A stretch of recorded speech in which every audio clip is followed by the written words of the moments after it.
Hi guys, and welcome back to another Gab's cryptocurrency video where we trade by data and not by hype. And today we'll be looking at different data.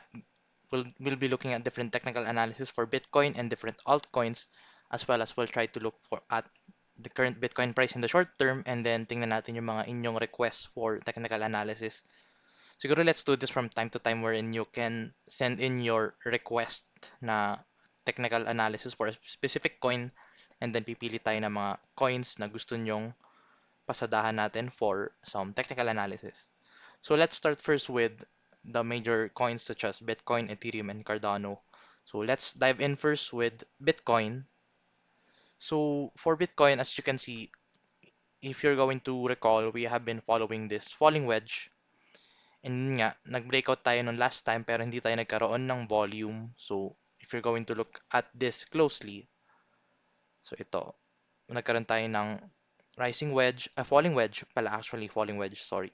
So, in breakout pero walang volume, so that one did not lead to a full breakout, hence fake out siya. So, kaya nakita tayo ng kanyang dump to the downside after ng pagka-pump niya kasi walang volume, so hindi confirm yung ating breakout dyan.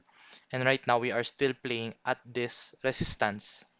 So, kailangan niya muna ma-break yun in order to flip bullish na for Bitcoin.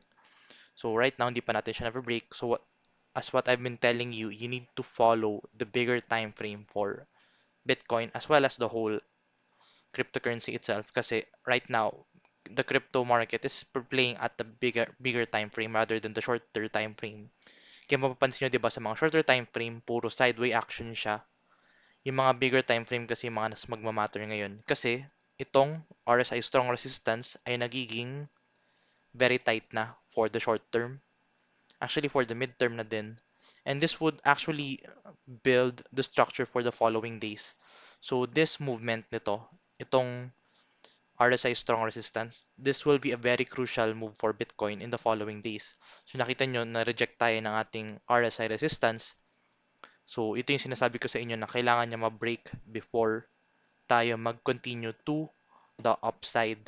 So right now we are not yet breaking that area pa. So kailangan natin siya ma-break, and we are still playing at this level. Pwede pa din siya mag-drop kasi kung titingnan mo, itong RSI is still very high pa, and yung lower support natin for RSI is very low. So pwede pa siyang bumaba up to this level. So sa ngayon, hindi pa natin siya nakikita mag-play out, pero pwede pa din siya bumaba up to the lowest point, which is around 29,200. Lowest point na siguro yun, pero I'm not going to discount any further a more lower action rather than itong support natin. Kasi this is heavily supported by this bullish divergence din ng ating RSI. So yeah, that's Bitcoin. This is for the daily time frame. Now let's look at a shorter time frame, which is sa mga 4-hour time frame. So sa 4-hour time frame, as you could recall, na-reject tayo ng ating 100 moving average, 200 moving average pala. So ayun, na-reject tayo. So that's why nagpe-play tayo around this area. Pero earlier today, nagbigay ako ng signal sa inyo sa Facebook na meron tayong nagpo-form na symmetric triangle. And if you're going to look at this, you're actually having the symmetric triangle for the short term. So this is a 50-50 decisive move. So ayan, symmetric triangle. So if this breaks to the upside, we could see a target of 39,000 or at least 38.9K. Pero ang lowest possible target natin dito is around this level of 30,000 or 29.7K. So this is a decisive move. So in order for this to flip bearish or bullish, kailangan natin ng breakout. So as what I've been telling you, kailangan niya ng mag-break muna or either up to the upside or to the downside para ma-confirm yung breakout. Kailangan niya ma-break yung resistance and support, as well as kailangan niya ng volume. As what I've been telling you guys, magiging confirm breakout lang siya if meron tayong volume. And sa ngayon, wala pang breakout and wala pang volume. And para lang natin siya ma-confirm is kailangan, yun nga, lumabas siya dito sa ating pattern and magkaroon ng volume. So doon natin malalaman kung confirm ang ating breakout. Sa ngayon, RSI is not also showing any signs kung to the upside or to the downside tayo. For RSI, for MACD pala, wala tayong signs pa to the upside or to the downside. Same goes with the MACD, MACD and RSI. Tingnan mo si RSI, medyo stable yung kanyang movement. So, some siguro in a matter of few days around July, from this point of view ha, from July 8 to July 10, dun tayo more likely magkakaroon ng breakout dito sa movement natin dito. So we can still play out this in the following days dito sa area na to and still remain 50-50 decisive pa din. So kailangan nyo abangan to. It would more likely get boring. So you could play this one out sa mga shorter. You could scalp at this area, yung up and downward movement niya. Pero overall, this is not much of a big move pa for Bitcoin, not unless we break this pattern. So yeah, that's Bitcoin for the 4-hour time frame. And kung titingnan mo siya sa mas lower time frame, tingnan mo sa hourly, hindi mo siya masyado masasabi kasi masyadong tight yung kanyang movement and puro sideways action siya. Though meron tayong mga nagpe-play out lately katulad yun nga nagkakaroon tayo ng mga bearish divergence. As what I've been telling you, kailangan yung sundan is bullish and bearish divergence. So ito, bearish divergence, so that's why nagkaroon ng trend to the downside. So ayan, nakita niyo bumagsak siya. And then dito, marami ako nakikita nagtatanong kung bullish divergence ba ang ganito. Ito daw, declining price, tapos ito daw, pababa. Hindi ganyan ang bullish divergence, guys. Dapat, ang bullish divergence is pataas yung RSI niya, tapos pababa yung price. Pero dito, hindi pababa yung kanyang RSI. So, hindi natin siya masasabi na bullish divergence talaga. Pero if you're going to look at smaller time frames, minsan dun mas nakikita ang mga bullish and bearish divergence. Actually, ito isang example, oh. Ito isang example na correct na bullish divergence. So ito, meron siya mas shorter time frame which is a 15-minute. Valid din yung mga bullish divergence din. So if you're going to look at this is a declining price. And then, if you're going to look at the RSI, yung RSI niya is pataas. That's where you can only say na this is a bullish divergence pag declining ang price at pataas ang kanyang RSI. So, dyan mo masasabi na bullish divergence. So, ayan no. Nakakita ka ng trend reversal to the upside. So, ngayon, ang tanong, bakit ba biglang bumagsak si Bitcoin for the short term? So, let's try to look at this. So, as what I've been telling you guys, you need to look at divergences and moving averages. So, RSI ang key palagi and si RSI saka si MACD and moving average. If you're going to look at this closely, nagkaroon din tayo kanina ng bearish divergence. So, ito, nung bago mag-dump, nakita ko marami sa inyo nagtataka na bakit nag-dump bigla. So, ito yung dahilan. Nag-increase yung price, pero yung RSI natin, yung strength ng coin itself, yung strength ni Bitcoin, nang hina, bumaba yung RSI habang tumataas yung price. So, that is a bearish divergence. So, that's why we saw a movement to the downside. Kaya nag-dump siya. So, will this last very long? Dito papasok yung sagot sa ating moving averages. So, let's try to look at the moving averages nito. So, okay din to guys sa inyo. Practice din dapat to sa inyo in finding bullish and bearish divergences. So, yun yung palagi nyo nga hanapin whenever a price is going up. Kasi, pag tumataas yung price, hindi ibig sabihin nun, aakit palagi. Pag kumaakit ang price, ibig sabihin nun, pag nanghina ang kanyang strength or yung kanyang RSI, that would more likely go down, which is yun nga nangyari dito. So, tingnan natin ngayon si moving averages dito sa ating time frame. So, buksan natin siya sa hourly. Mas maganda tingnan sa mga bigger time frame si moving averages. So, buksan lang muna natin sa mga smaller time frame buksan muna natin yung mga ibang moving averages. So, 200 moving average is somehow yun yung kailangan nating sundan na palagi for all time frame kasi dun more likely yung lowest support or highest resistance. So, ito. So, ngayon, nag-break down tayo to the downside. So, ibig sabihin, pag below the 200 moving average tayo, si Bitcoin price more likely would go up at hahabulin niya itong moving averages.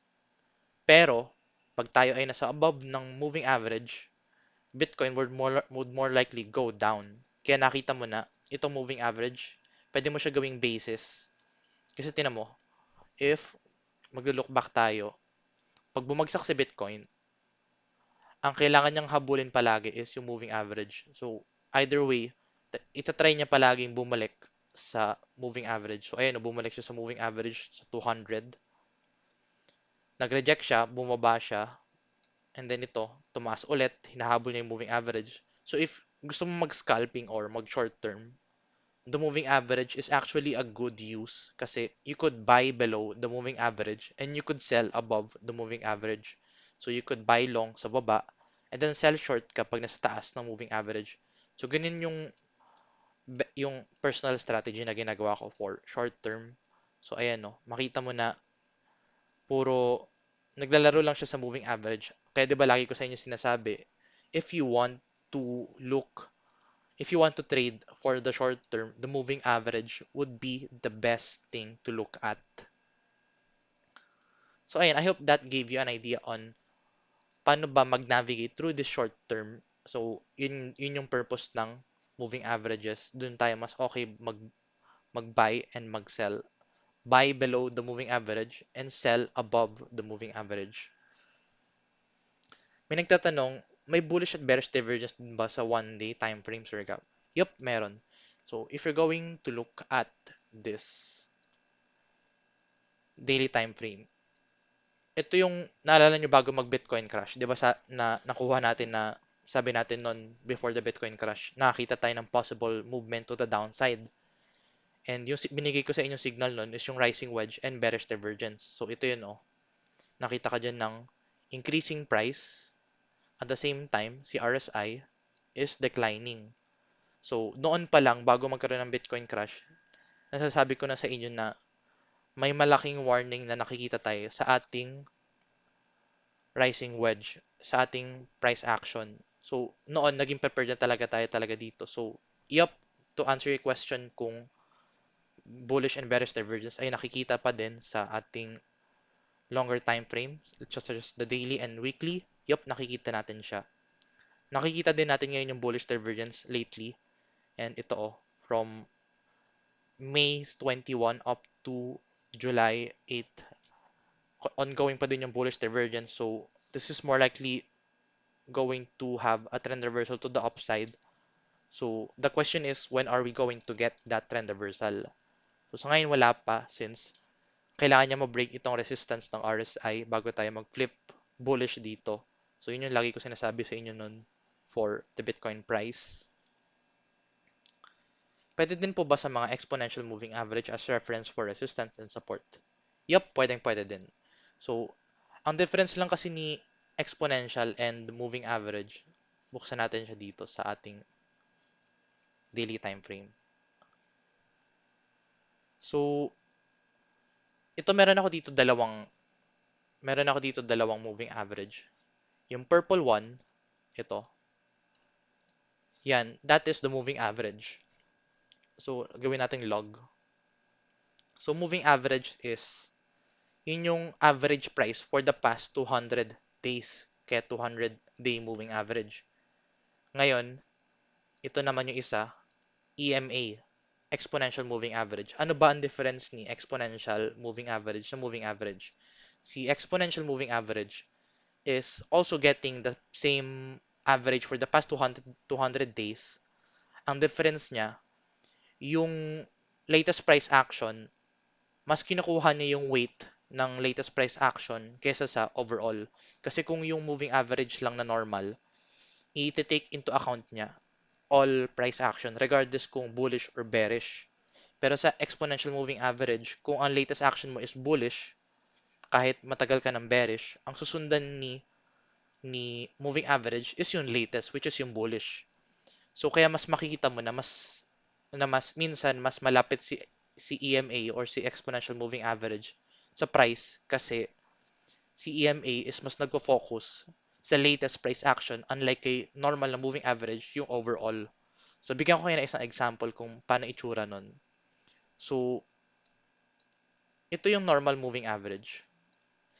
Yung normal moving average, iti-take into consideration niya yung overall movement. So tingnan mo, yung kanyang movement is kukunin niya lang yung overall movement niya. So kung ano yung movement niya ng average na kung ganong kalaki yung binaba niya, ganun din yung kalaki itataas. Kukunin niya lang yung gitna. Pero kung tingnan mo si EMA, ito yung magandang example.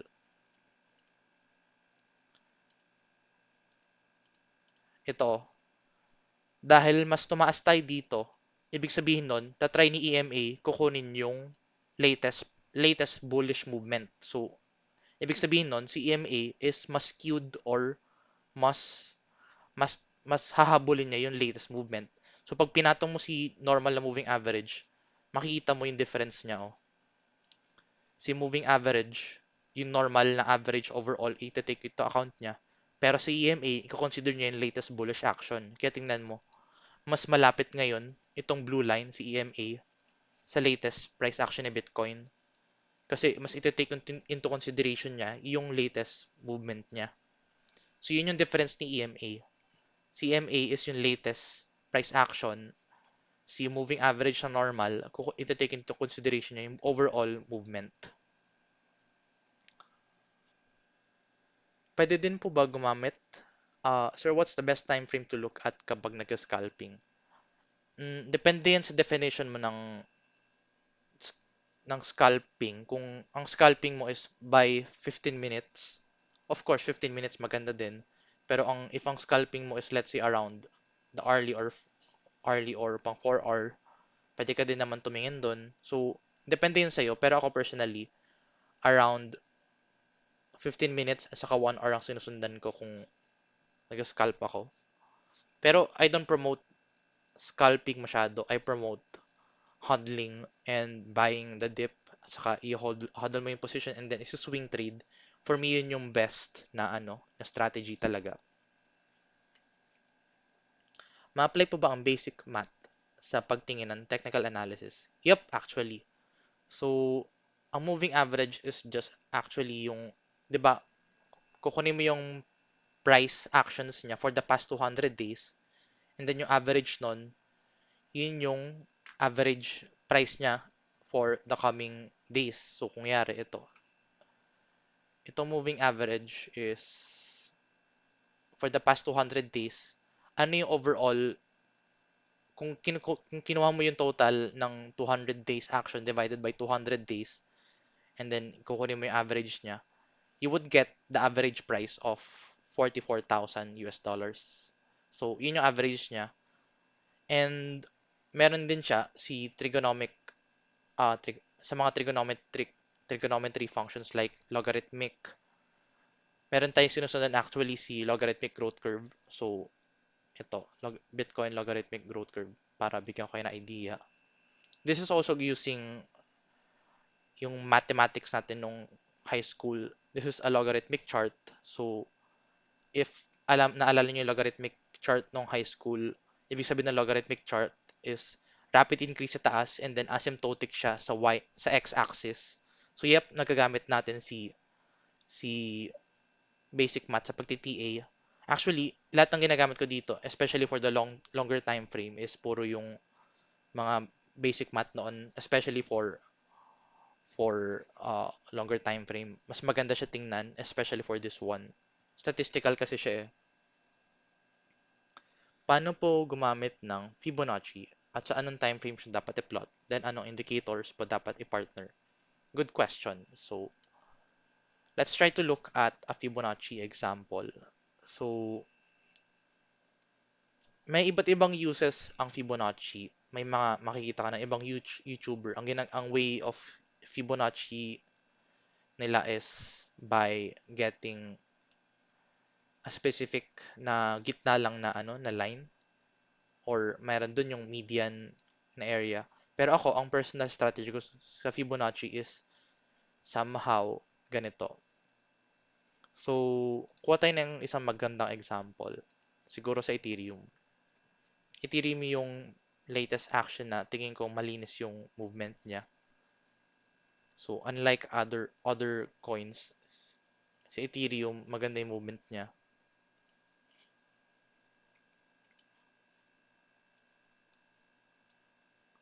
Let's use this, or let's say Cardano, since mas malinis yung chart ko kay Cardano.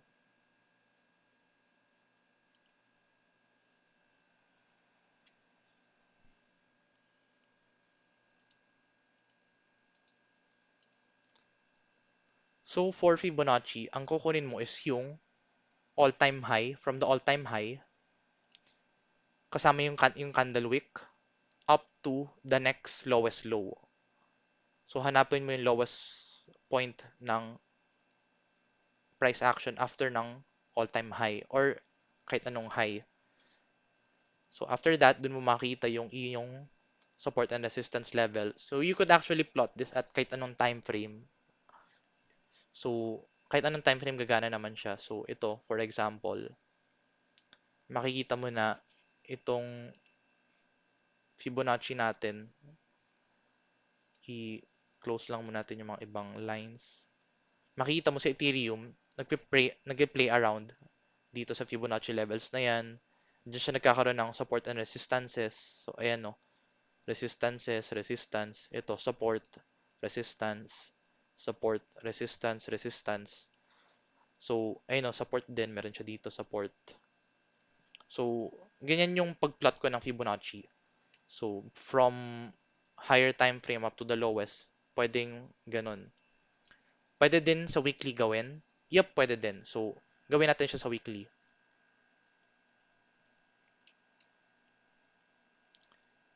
So, buksan natin ngayon si Ethereum chart for the weekly.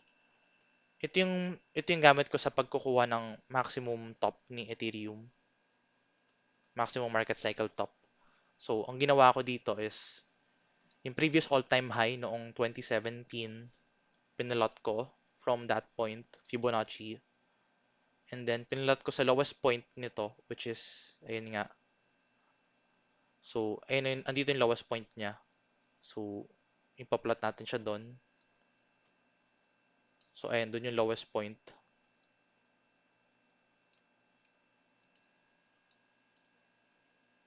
Tanggalin ko lang yung mga ibang unnecessary lines. So, ito. So, ayun yung lowest point ng Fibonacci. And then, from there on, makikita mo yung kanyang support and resistances. So, tingnan nyo to.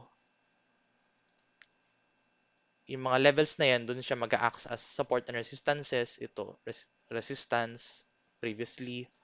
And then, tingnan natin yung latest price action. Alam ko marami sa inyo na nakasunod sa ating channel noong around May. And then, napapredict natin yung mga price exactly from the Fibonacci. Ito yung ginamit ko noon, guys. So, tanggalin na natin yung mga support levels. So, you could actually see dito na si Fibonacci, kung buksan natin sa daily, si Fibonacci nagpe-play around this area. So, ito, nag-act siya as support. Ito, resistance. Nung na-break natin to, naging support, support. And then ito, naging resistance. And then naging resistance. And then ngayon, andun din tayo ngayon ulit sa Fibonacci resistance. So, kaya, masasabi natin na heavily bullish na ulit si Ethereum pag na-break natin tong level ng Fibonacci. So, in order for this to continue to the upside kay Ethereum, kailangan niya ma-break itong Fibonacci level. So, if na-break niya to,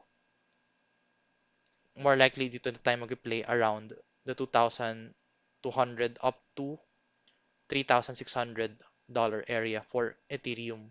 So, yun yung kailangan niya ma-break muna. Kasi tingnan mo, mag-play siya at each level, depende kung saang part ka ng Fibonacci. So, dito nag-play. And then ngayon bumalik tayo, nag-decline. So, ganun yung usage ko for Fibonacci. And maganda din mag-swing trade sa Fibonacci. You could buy at the support and then sell at the resistance. And then pag nag-breakout, you could buy again sa support and then sell at the resistance.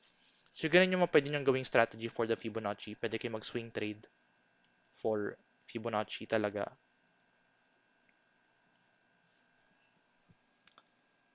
So, sige, let's look into altcoins naman and then pili tayo ng mga altcoins. So, bigyan ko kayo ng quick update muna kay Ethereum.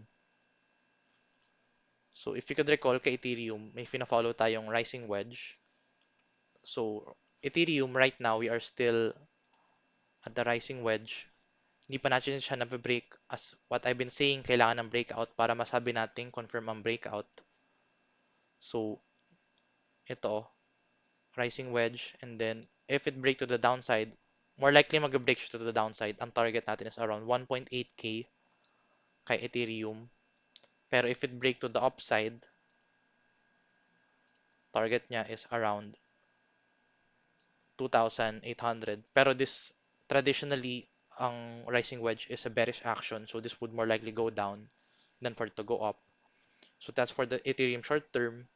Let's look at Cardano. Cardano naman. Kay Cardano, meron tayo actually dito nag-form na rising channel. So, ito. Buksan natin siya na maayos. So, kay Cardano, meron tayong, ayan, may support, may resistance tayo dyan, and then meron din tayong support forming for Cardano price. So, you could actually play this one out. You could sell, you could buy at the support. Kasi ganyan yung movement niya, oh. So, pwede kang mag-buy at the support and then sell at the resistance. So, let's say nagagawa mo yung ganong movement. Matitake advantage mo actually in 21%.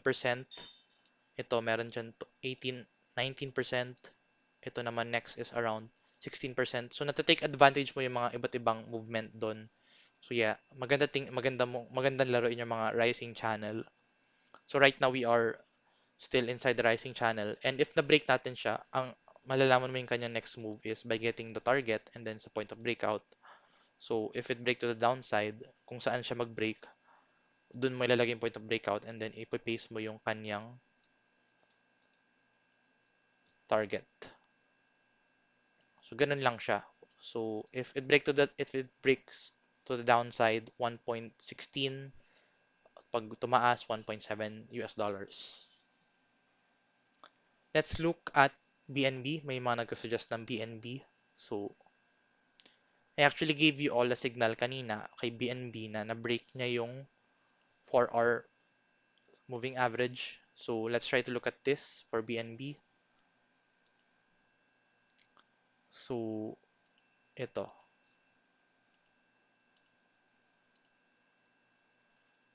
So, ang maganda tingnan kay BNB is yung moving averages. So, kaya nakita tayo ng malaking pump kay BNB is because of this moving average. And then right now, we are getting support actually. So, sabi ko sa inyo noon, if na-break natin yung 20 moving average, which is ito, this would more likely pump.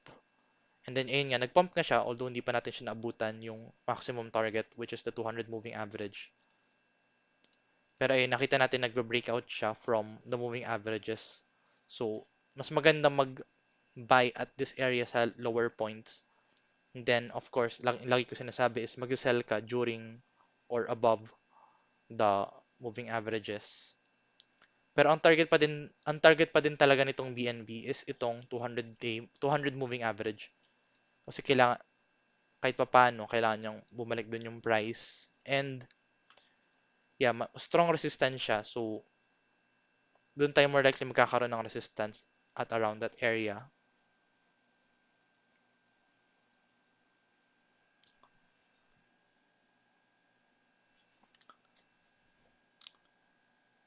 VET, sige, pasadahan natin yung VChain. May tutorial po kayo paano mag-set ng Fibonacci. Kung mayroon po, isa-set ka pareho ng gamit mo. Yep, meron akong tutorial. You could actually check my YouTube channel. Meron ako dong playlist, Gabs Crypto 101. And then, makita mo dun lahat yung mga tutorials such as for moving averages, how to buy the dip, Fibonacci retracement, and then how to trade patterns, may mga exercises doon. You could actually check my Gabs Crypto 101 playlist for all of those tutorial videos. So yeah, for BNB, this is yung kailangan natin tingnan. And of course, sasabay siya kay Bitcoin. Pero kailangan mo tingnan is yung 20 moving average, 200 moving average, and 100 moving average for the 4-hour time frame. So yeah, so let's go to VChain.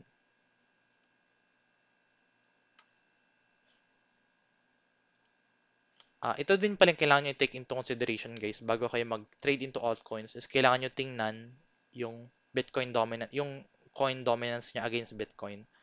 So kaya din tayo nakita ng pump kay BNB. Pataas kasi yung BNB dominance niya. So doon mas maganda pumasok ng BNB pag pataas yung dominance niya. So nakita mo pataas. So ayun, tumaas nga si BNB. So now let's look at VChain naman and then alaman natin yung kanyang next movement.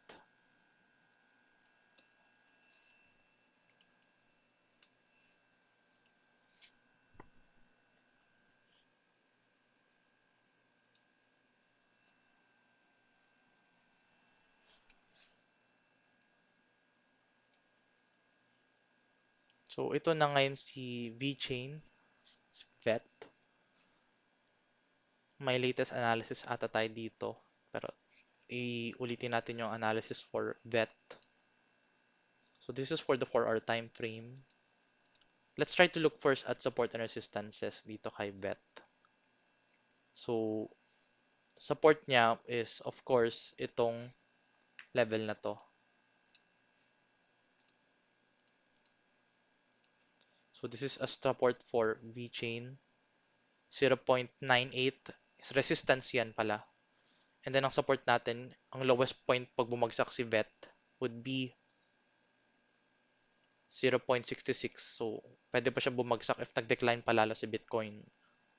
So, yun yung kailangan nyo tingnan na level. Pero ano ba yung kailangan nyo tingnan exactly dito? Yung moving average. So, buksan natin si daily time frame and then yung kanya moving average.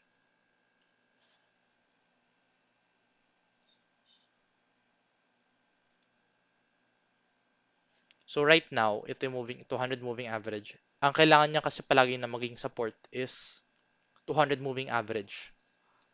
Regardless sa kung anong time frame.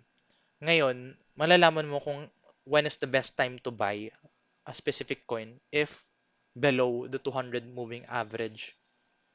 So, ito ngayon yung VET natin ngayon. So, right now, VET is below the 200 moving average. This is a good buy signal for VET. So, ito oh. Pag nasa below the 200 moving average, dapat, kung ako sa'yo, dyan ka masalo nagbabay. Kasi nakikita ko marami natatakot na ano. Ang dami nakikita na, hala, durog na ngayon si VET. Paano na kaya yun? Durog na yung VChain. Well, if you're going to look at the 200 moving average in the daily time frame, tama lang naman kasi mas maganda nagkakaroon tayo ng correction kasi the more na bumabagsak tayo dito, the more na susustain natin yung kanyang movement. Kasi pag lagi tayo pataas ng pataas, at hindi natin nare-retest yung mga moving average, mas malakas ang kanyang dump. So ayun no, ang lakas ng dump niya kasi hindi natin na-retest yung kanyang moving average.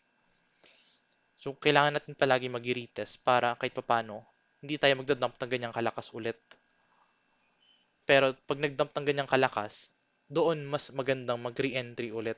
Maraming natatakot pag nag-dump eh. Sasabihin nila na, hala madudurog na yung coin. That's not true. Dapat doon kayo mas lalong nagbabay. So generally, what you would want to do is, you would buy when the price is dropping and you would sell when the price is going up. So dito yung mga best selling opportunity mo and ito naman yung best buying opportunity. So I believe so na yung VET movement ngayon is the best time to buy for the long term. I think crypto in general actually lahat ngayon is best time to buy kasi nasa lowest point ngayon. So regardless kung anong coin susundan mo, best time to buy talaga ng lahat ngayon.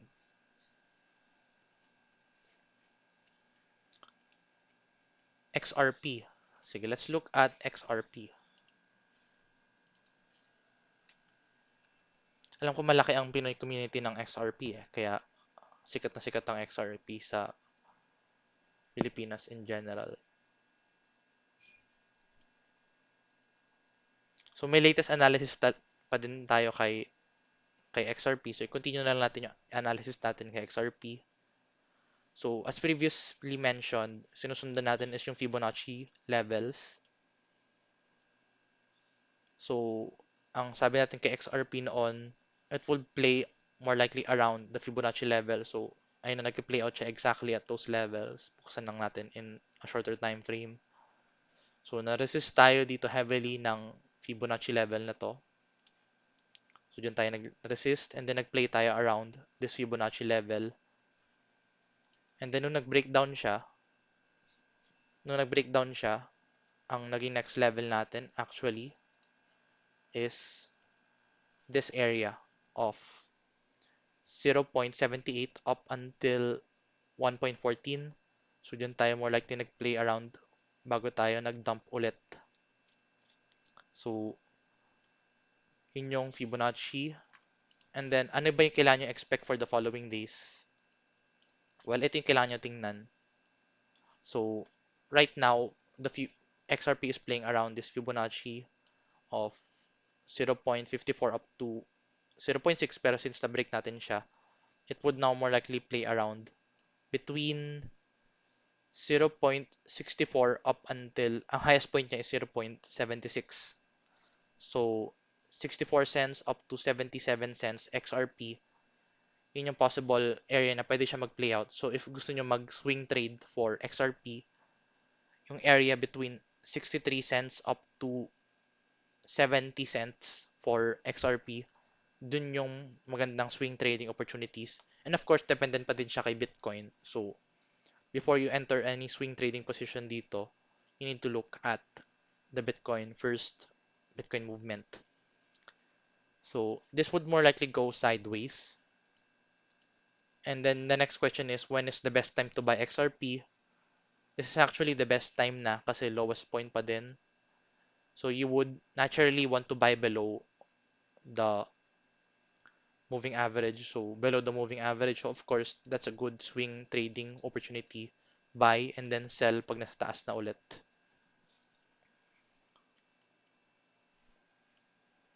So SLP.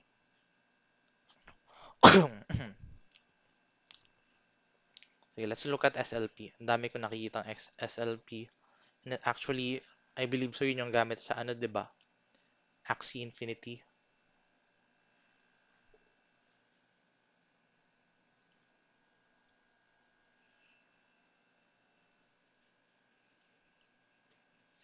So ito medyo mahirap gawa ng technical analysis to kasi kaka-start pa lang eh.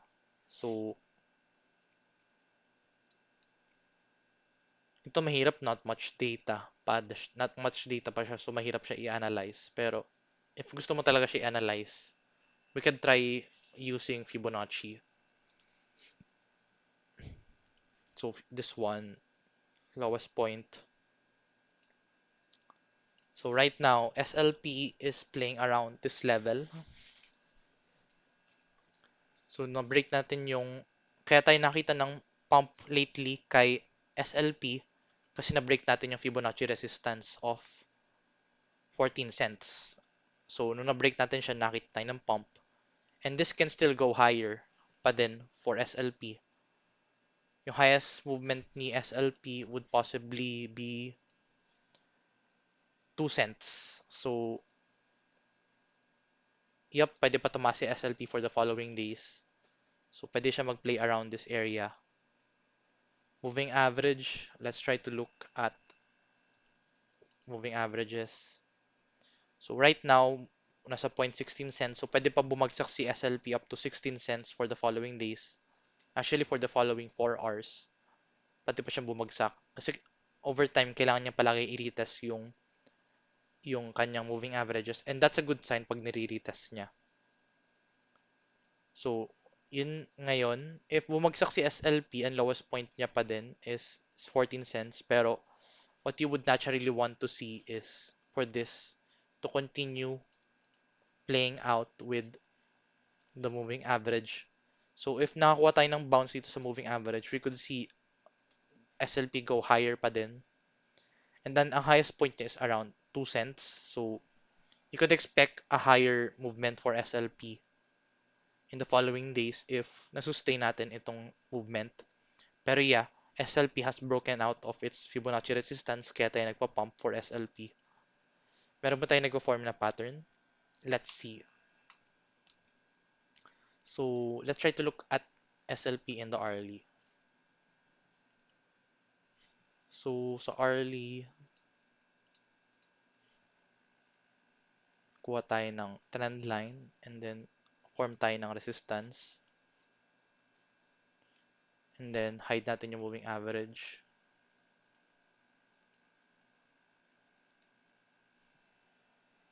Then gawa tayo ng trend line dito.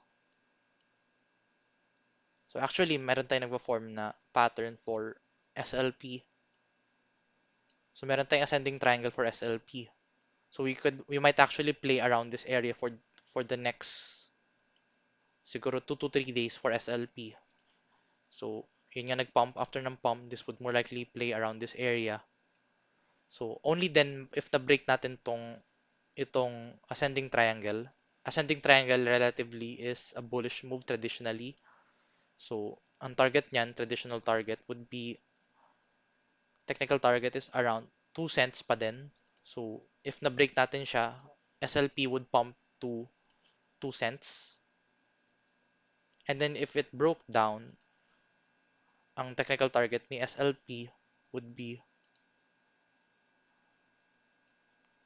pag bumagsak si SLP, depende sa point of breakout, it would more likely go back to 13 cents if hindi niya na-sustain yung kanyang movement. Pero more likely, in the following days, this would play out pa din at this area pa din. So, yun yung kailangan nyo tingnan for SLP for the following days bago kayo makita ng movement for SLP. And then, tingnan natin siya. Nagkakaroon tayo actually ng bearish divergence. Pero hindi siya bearish divergence kasi stable yung movement niya dito eh. So, more likely nagko-converge yung SLP RSI niya ngayon. So, this would point out na may big move dadating kay SLP around siguro July 7 up to July 9. Doon yung may big move si SLP in the technical indicators. So, yun yung kailangan nyo tingnan for SLP. Pa-scholar naman, Boss T. Wala akong Axie Infinity eh. So guys, if you want to support the channel, you could also drop a donation down below. So meron tayong dyang $sign sa ating YouTube Super Chat. If you want to support the channel, you could leave a donation dito sa ating Super Chat. So optional naman siya. So lahat naman ng technical analysis is for free. So if you want to support the channel lang naman, you could drop a donation at the $sign down below. So let's look at other coins naman.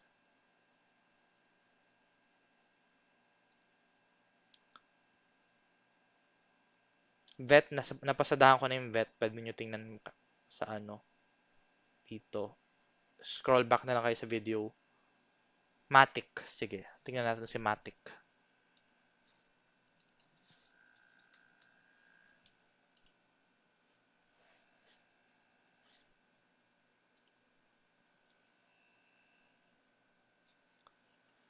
So, ito ngayon for Matic, meron tayo actually analysis nun. So, balikan natin yung analysis natin kay Matic. So, I believe yung analysis natin dito was more on the moving averages pa din. So, ito actually kay Matic. Actually, maganda yung movement ni Matic, guys. Ang problem, naging oversold si Matic. So, meron tayong actually two bad signs na pwede tayong makita. So, first sa daily time frame.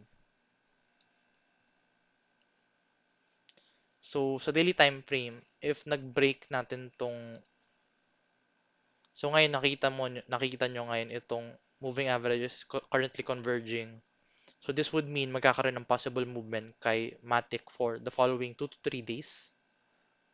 If nag-break siya to the upside, we would more likely still continue up to 1.3.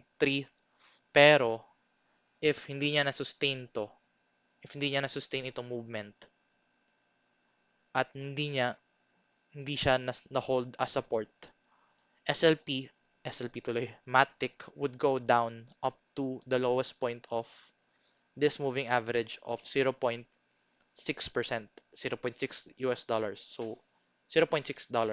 So, around 6 cents if bumagsak siya dito. So, you need to watch that one out. Kung bumagsak si Matic, if hindi niya nasa hold as support itong 100 moving average. So, you would try to look for Matic every day at this daily time frame.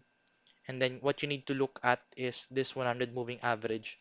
Kailangan niya mag-hold to para ma-sustain yung kanyang bullish movement for Matic. Kasi kung hindi niya na-sustain yan, napakalaking dump niya up to the downside, and that's equivalent to 44% dump for Matic if hindi niya ma-sustain yung 100 moving average.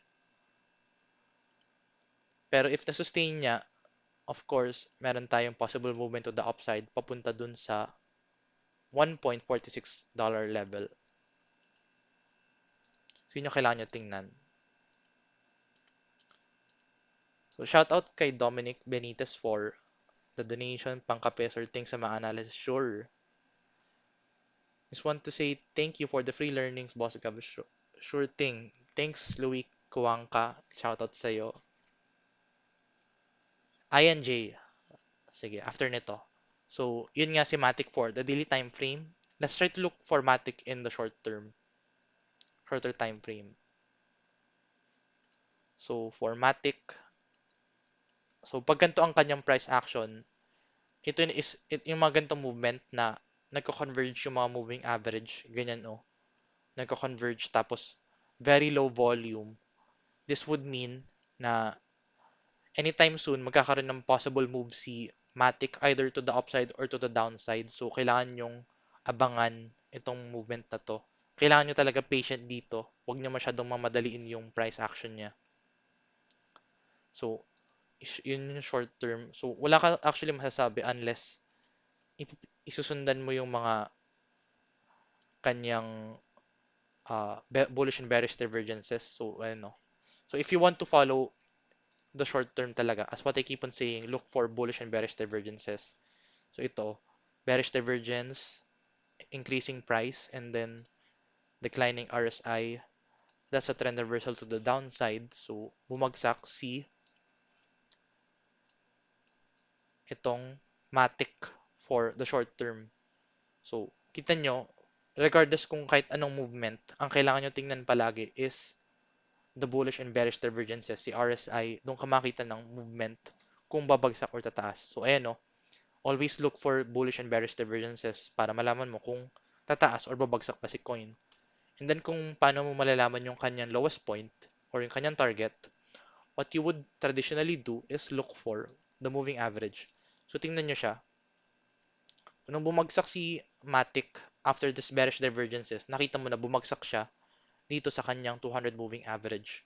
So in this case, what you would always do is always look for divergences, and then yung target mo palagi is the moving average.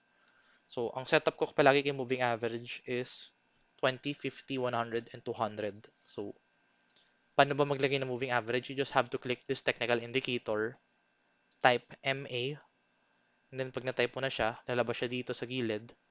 Click mo yung format, click input, and then dyan mo ilagay kung ano yung length ng moving average mo. So, pwedeng 50, 20, 50, 100, and 200. Pero dito, gamit ko is 20, 50, 200, 100, and 200.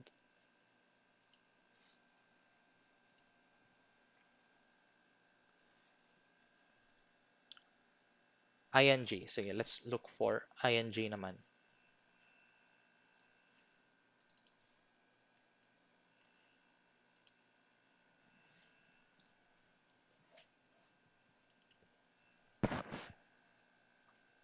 So, for ING charts naman, let's look at this. So, same goes with the short term. Nagkaroon din siya ng bearish divergences, so increasing price and then declining RSI. Kaya, nag-dump siya to the downside. Ang support niya dito is yung 50 moving average. So, ayun o, makita mo na nagpa-bounce siya dito sa mga moving average. So, ayun o, dump and then moving average. So, ano ba yung target niya ngayon? So, ang target na nito is actually the 20 moving average. So, ayun o, nakuha natin yung support. Nakuha tayo dun ng resistance. Possible pa din siya na umakyat. So, if tumakyat pa siya at nag-stay above the 20 moving average, ito na yung best selling area, actually, if nasa taas ka na ng moving average. But this can still go up, depende sa higher time frame. So, let's look for INJ in the higher time frame naman.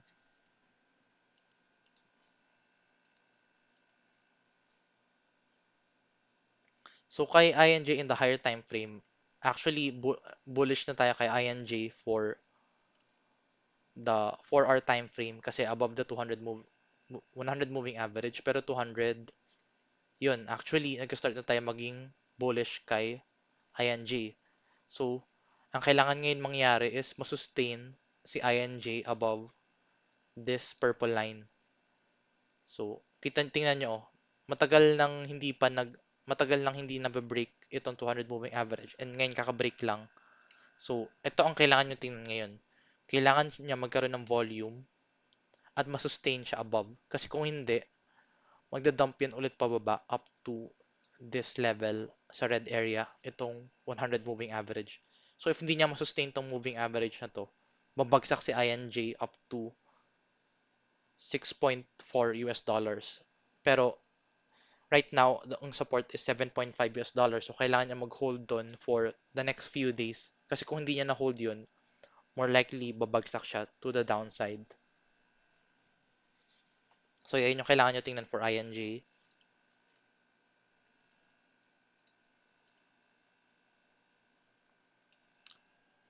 Doge. Sige, let's take a look at Doge naman.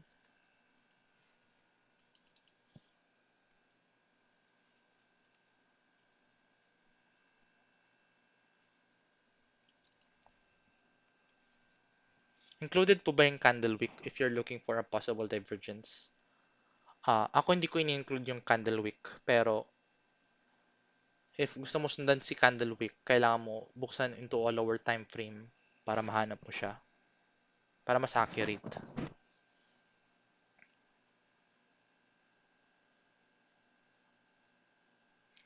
And feeling ko kapag sa lower time frame, like 15 minutes lang yung bullish divergences, saglit lang siya. Yup, tama. Saglit lang yung mga pump or dump.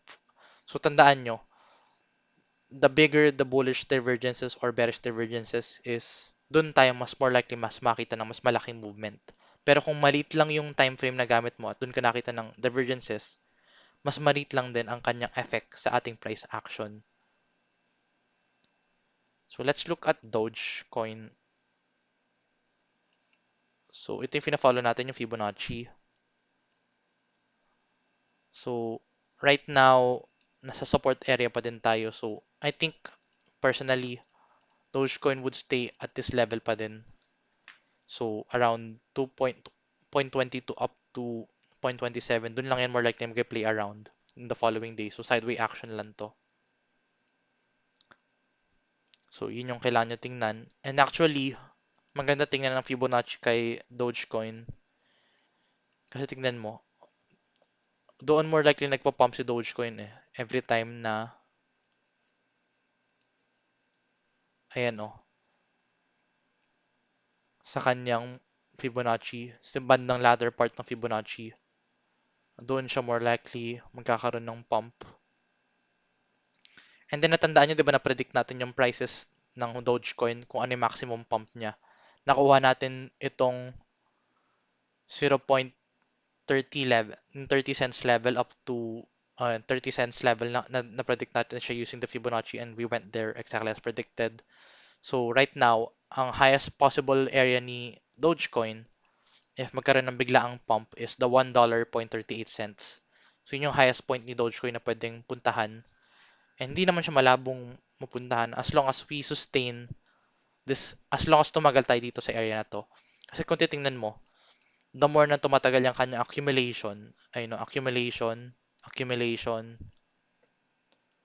accumulation, the more na nag-re-accumulate ang coin, the more na magkakaroon ng momentum para mag-pump.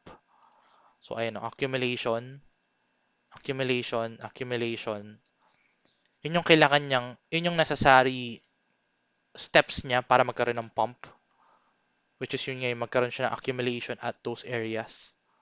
So, as long as nakita ka ng ganung movement kay Doge na nag-stay, dun yung mas magandang mag-stay. Pero remember, Dogecoin is a meme coin. It's only trade this for fun, and if experienced trader ka, saka ka siguro mag-trade ng Doge. Pero kung investment hanap mo, I don't highly recommend Dogecoin. Ako, nag-trade ako for Dogecoin for fun, pero hindi ko siya sineseryoso masyado. Kaya ayun, trade at your own risk for Dogecoin. Hindi siya investment for me. More on trading opportunity siya. High risk, high reward, of course. Pero, yun nga, high risk, pwede ka din magkaroon ng high loss for this movement. So, let's take one quick look, one last coin before we end this. Pero let's go back to our Bitcoin price action. Tingnan natin yung latest action niya. So let's look at the hourly time frame. Actually, we are still playing inside this symmetric triangle for Bitcoin. So magki-play around pa din siya at this area. Not unless magkaroon tayo ng breakout, if to the downside or to the upside. So depende siya kung saan magki-play out to. Basta may volume, doon tayo magkakaroon ng movement. And that is more likely around July 7 up to July 10, yung possible movement niya dito.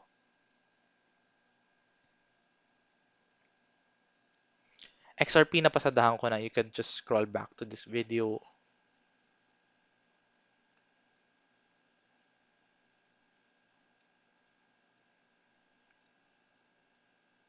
Sige, let's look at XVS. Last coin.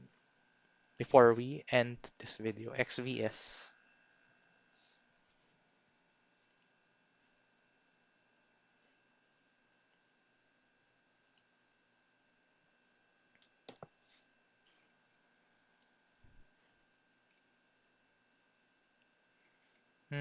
Parang I don't prefer charts like this actually.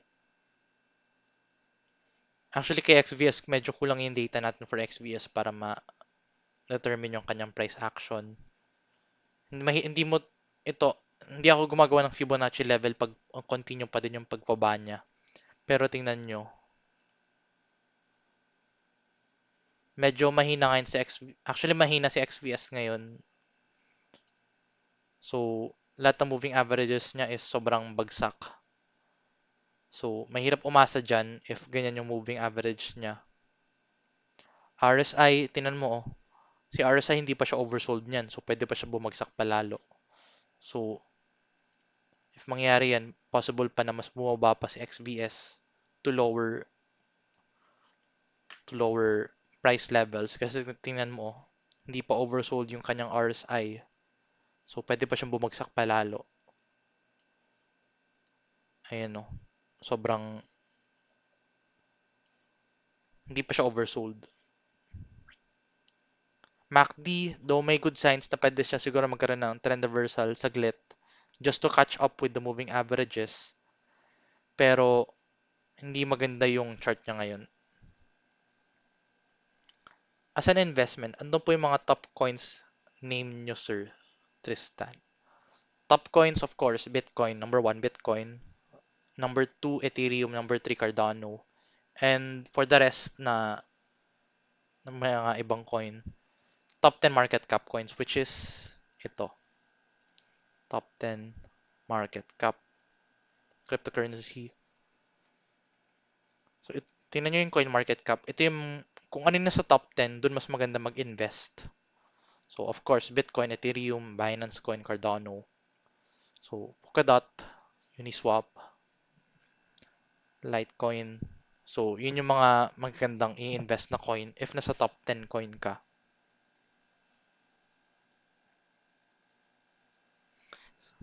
So anyway, let's end the video here. And yun nga, Bitcoin is still on track pa din. So if ma-resist tayo nitong resistance na to, Bitcoin can still go down up to 29K. And if ma-break natin siya to the upside, kailangan natin ma-break yung RSI resistance, which is ngayon wala pang na-break. So if na-break natin siya, yung 50-day moving average yung target, and 40K level is also our next target for the Bitcoin price. So if you find this video informative, please give this video a like. If you want to support the channel, you can drop a donation down below. And yeah, if you want to see more contents like this, please subscribe for more. If you want to see more signals like this, you could also join our Telegram, Facebook, and Discord group. Link is in the description below. And my son, last question, when do you think the peak of this cycle will occur? I think around December to early January. Meron ako actually isang video. You could actually check my other videos kasi ang dami ko doon mga pinapakita analysis na makakatulong sa inyong pagde-determine ano yung market cycle top. Like kung kailan ba yung when is the best time to buy and when is the best time to sell Bitcoin and altcoins. Meron akong video dyan, which you could actually use that for understanding kailan ba ang magandang mag-enter and mag-exit. And then meron din akong video about strategy. Makita nyo din siya sa mga videos natin dito sa YouTube channel. Tutorials, andito din lahat. Like Fibonacci, moving averages, trend, mga patterns, pwede nyo makita doon. So if you want to see more contents like those videos, you could subscribe down below and hit the notification bell so you won't miss out videos like this. And then yun nga, tutorials, sa may Gabs Crypto 101 playlist ako sa YouTube channel, you could check that one out. And yeah, let's end this video now. I'll see you guys in the next video and bye-bye for now.